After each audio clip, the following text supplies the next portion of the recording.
জয় গুরু। আত্মজ্ঞান সন্ধান চ্যানেলে আপনাদের সবাইকে স্বাগত জানাই। নমস্কার। আজ আমরা শুনব ভগবান শ্রীকৃষ্ণের মুখনিসৃত বাণীর কিছু গুরুত্বপূর্ণ শ্লোক ও তার বিবরণ। ব্যাসদেবের আশীর্বাদে সঞ্জয় দিব্যচক্ষু প্রাপ্ত হন। ফলে তিনি ঘরে বসেও কুরুক্ষেত্রের সমস্ত ঘটনা দেখতে পাচ্ছিলেন। তাই তিনি ধৃতরাষ্ট্রকে যুদ্ধক্ষেত্রের পরিস্থিতি সম্পর্কে সব কিছু বলতে পারছিলেন। কুরুক্ষেত্রের যুদ্ধের প্রাক্কালে পরমেশ্বর ভগবান শ্রীকৃষ্ণ ও অর্জুন যথাক্রমে পাঞ্চজন্য ও দেবদত্ত নামক দিব্য শঙ্খ বাজালেন। জীবের প্রকৃত স্বরূপ হচ্ছে আত্মা এবং তার জড়দেহটির প্রতি মুহূর্তে পরিবর্তিত হচ্ছে। এই জড়দেহটির পরিবর্তনের ফলে আত্মা কখনো শিশু, কখনো কিশোর, কখনো যুবক এবং কখনো বৃদ্ধ, এইভাবেই সে নানা রূপ ধারণ করছে। দেহ অকেজো হয়ে গেলে সেই দেহ ত্যাগ করে আত্মা অন্য দেহ গ্রহণ করে, কিন্তু আত্মার কোনো পরিবর্তন হয় না। প্রতিটি জীবের হৃদয়ে আত্মা ও পরমাত্মা অবস্থান করছেন। জড় দেহটিকে বৃক্ষের সঙ্গে এবং আত্মা ও পরমাত্মাটিকে দুটি পক্ষীর সঙ্গে তুলনা করা হয়েছে। আত্মারূপ পক্ষীটি পাপ পুণ্যের ফলের প্রতি আসক্ত হয়ে জড় দেহে আবদ্ধ হয়ে পড়ছে। তাই তার মুক্তির জন্য সাহায্য করবার জন্য পরমাত্মারূপ পক্ষীটি তার পাশে অবস্থান করছেন। যোগী প্রাণায়ামের সাহায্যে শঠযোগের মাধ্যমে প্রাণবায়ুকে আজ্ঞাচক্রে উত্তোলন করতে পারেন। তারপর ব্রহ্মরন্ধ্র ভেদ করে তিনি জড় জগতের যে কোনো গ্রহলোকে যেতে পারেন অথবা চিন্ময় জগতে ফিরে যেতে পারেন।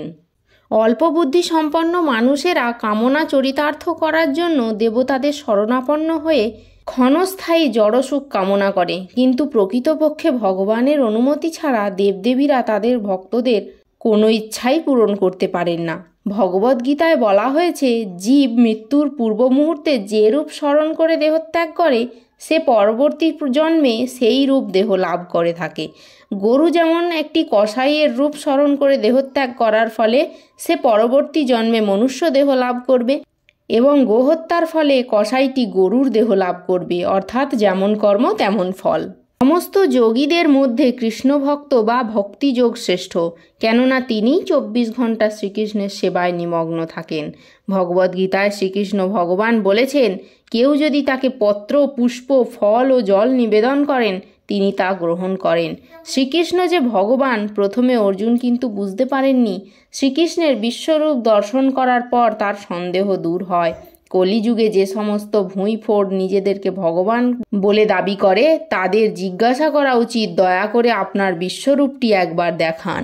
অর্জুনও যুদ্ধক্ষেত্রে মায়াচ্ছন্ন হয়ে পড়েছিলেন, কিন্তু পরমেশ্বর ভগবানের কাছ থেকে ভগবদ্গীতা শ্রবণ করবার পর তিনি আবার তার অস্ত্র, ধনুর্বাণ সব তুলে নিলেন যুদ্ধ করবার জন্য, ভগবানের ইচ্ছা পূরণ করবার জন্য।